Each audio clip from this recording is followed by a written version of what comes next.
Back with breaking news on a new report out today that states nearly 3,000 people died in Puerto Rico in the months after Hurricane Maria. The initial death count, you may recall, 64.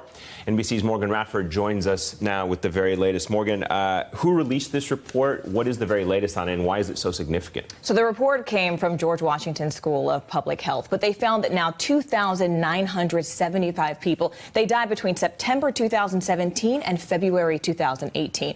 But interestingly, this report showed this affected all areas of the island, but it especially affected those poor Puerto Ricans and the elderly Puerto Ricans. But also, Eamon, what's interesting is how this discrepancy came about. So initially, the report came out, and initially the government was saying, look, we think there are 64 people who have died. Still a tragic number, but it was less than it turned out to actually be. So then independent investigators went back to the governor of Puerto Rico, Rosselló, and they said, look, we think these numbers are actually higher than the statistics are showing. So he commissioned this independent study, and they're coming back and they're saying the number of people who died actually 22% higher than a year where there wouldn't have been a storm. And now this report is particularly interesting because it slams the Puerto Rican government for how it handled the aftermath. If you remember, President Trump came out, and this report says that he touted prematurely low numbers when really they feel like he shouldn't have done so early. Take a listen to what he said back in 2017.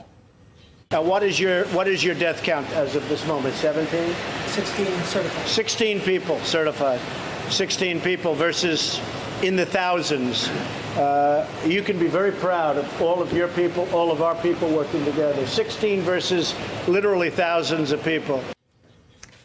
He says it could have been thousands and says that we should be proud. But in reality, we know that's not what the actual number was. And so this report slams the government and says it was actually due to inadequate training and lack of a crisis preparation plan. And that's what caused a number of deaths that they really feel like there should not have been. And so they slammed what they called, quote, the transparency and the credibility of the Puerto Rican government. And now they're saying they should now make a plan that will not only affect Puerto Rico, but other parts of the United States, especially here in the contiguous United States that could be affected. And I'm sure a lot of families as well want some kind of accountability for the lack of preparation for what happened there. All right, Morgan Radford, thank you very much. I'm sure you'll stay on top of the story for us. Appreciate it. Hey there, I'm Chris Hayes from MSNBC. Thanks for watching MSNBC on YouTube. If you want to keep up to date with the videos we're putting out, you can click subscribe just below me or click over on this list to see lots of other great videos.